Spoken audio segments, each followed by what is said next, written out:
কৃষ্ণ, এত বছরের বিরহ সহ্য করেছি, এবার এমন মনে হচ্ছে যেন এইভাবেই চিরকাল তোমার হাত ধরে থাকতে পারি, কখনো ছেড়ে যেতে না হয়। ইচ্ছে তো আমারও সেইটাই, কিন্তু আমি দুঃখী এই কারণে যে চাইলেও এমনটা আমি করতে পারবো না।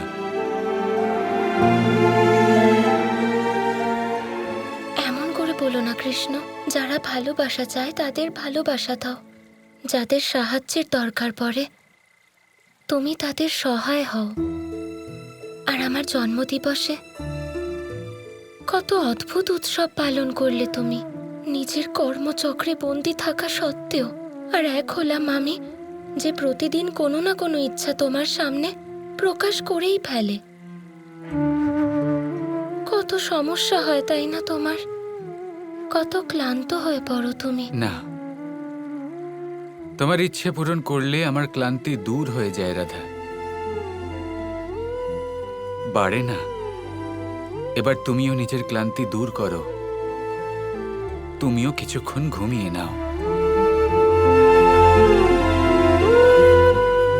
না কৃষ্ণ, যখন ঘুমোই তখন সেই এক মৃত্যুর স্বপ্ন দেখি, আর যখন জেগে থাকি তখন তোমাকে জীবিত দেখি।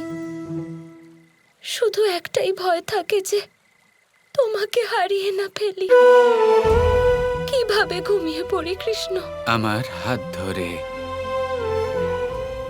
হাত ধরে ঘুমোলে তোমার ভালো ঘুমও আসবে, আর কোনো দুঃস্বপ্নও দেখবে না। এই স্বপ্ন আসলে কি রাধা? তা কি কখনো সত্যি হয়? কখনোই না। এবার ভবিষ্যতে কি হতে চলেছে সেটা ভেবে বর্তমানের আনন্দকে যাপন না করা একই বুদ্ধির পরিচয়।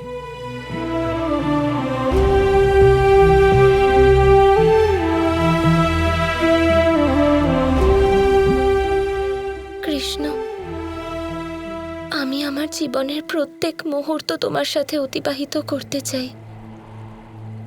এবারে আর কখনো ছেড়ে যেও না। কৃষ্ণ কি কখনো রাধাকে ছেড়ে যেতে পারে রাধা?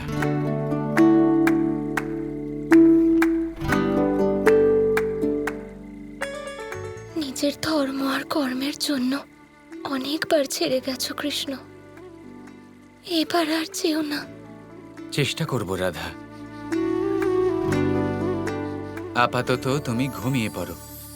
ভালো কোনো স্বপ্ন দেখছো না কেন? যেমন আমরা দুজন চিরকালের মতো একসাথে আছি, প্রসন্ন আছি, ভালোবাসায় আছি। তুমি প্রেম মোর, তুমি প্রাণ মোর, বাঁশির সুরে সঙ্গীত মোর। এই শান্তি অনুভব করো রাধা, তুমি প্রাণ মোর, প্রত্যেকটা মুহূর্ত যাপন করো, আমার আরাধনা।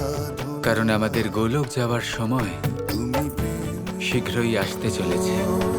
তুমি প্রাণ মোর, বাঁশির সুরে সঙ্গীত মোর।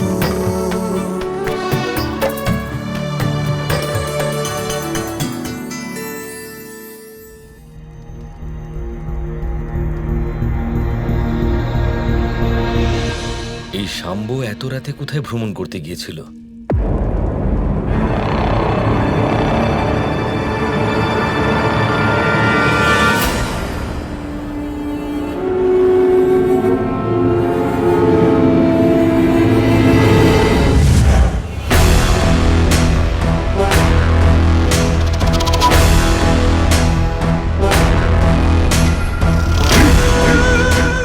প্রণাম গুরুদেব।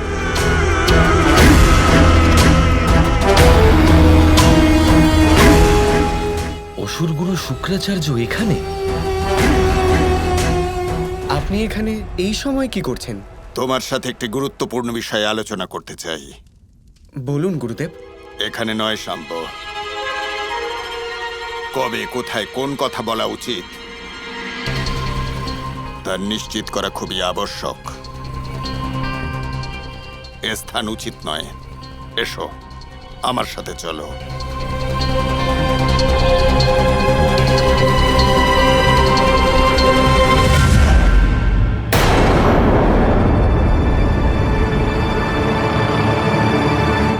নিশ্চয়ই কানাইয়ের বিরুদ্ধে খুব বড় একটা ষড়যন্ত্র রচনা করা হচ্ছে। আমাকে এখনই কানাইয়ের সঙ্গে কথা বলতে হবে।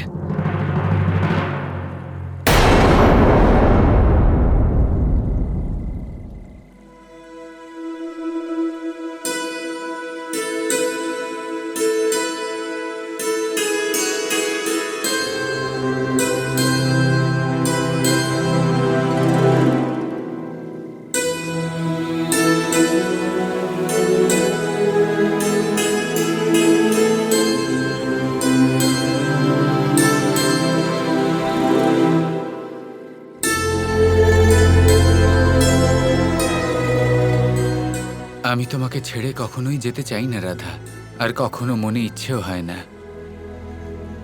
কিন্তু সময় আমাদের কখনোই সাথে থাকতে দেয় না।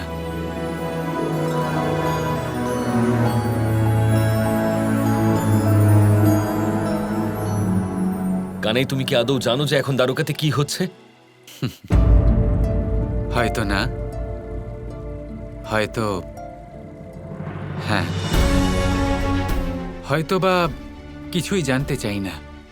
সব সমস্যা থেকে মুক্ত হয়ে কোনো দুশ্চিন্তা ছাড়া রাধার সাথে একটু সময় কাটাতে চাই। একজন সাধারণ মানুষের মতো শুধুই সুখ অনুভব করতে চাই। দেখো, আমি তোমার ভাবনা বুঝতে পারছি কানাই, কিন্তু নারায়ণ রূপে তোমার অন্য দায়িত্বও তো আছে। আমি নারায়ণ, এই কথাটা কেউ ভোলে না, কিন্তু আমি একজন মানুষও বটে। এই কথাটা সবাই কেন ভুলে যান দাদা? আমি কি কখনোই মানুষের মতো জীবনযাপন করতে পারবো না? কিছু সময়ের জন্য, কিছু মুহূর্তের জন্য? কখনোই পারবে না কানাই, কারণ তোমার পুত্র শাম্ব অসুরগুরু শুক্রাচার্যের সাথে মিলে খুব বড় একটা ষড়যন্ত্র রচনা করছে। আমি ওদের পুরো পরিকল্পনা শুনতে পাইনি, কিন্তু তুমি তো এটা নিশ্চয়ই জানো যে কি ষড়যন্ত্র রচনা করছে ওরা দুজন।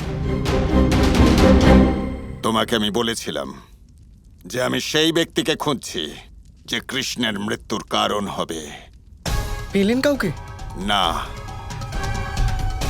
কিন্তু তার পরিবর্তে আমি এক বোনের সন্ধান পেয়েছি, যেখানে এত নেতিবাচক শক্তি আছে যে সেটা কৃষ্ণের মৃত্যুর স্থান হতে পারে।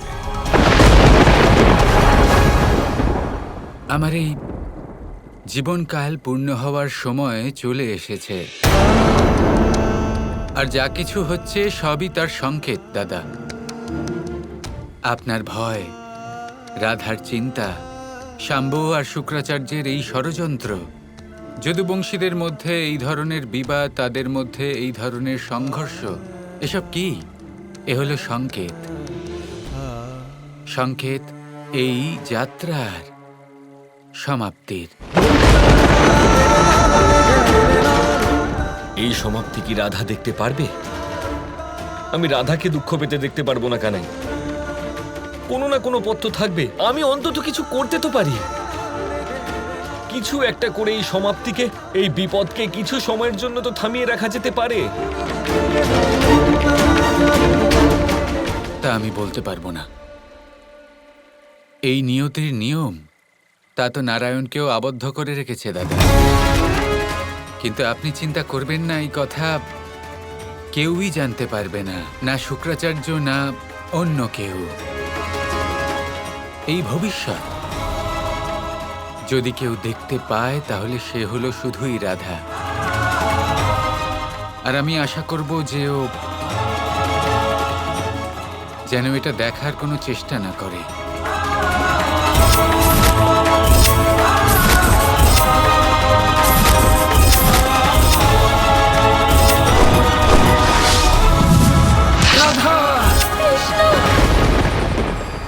কিন্তু কানাই, তোমার সমাপ্তি আমার তো- সমাপ্তি তা তো হবেই হবে।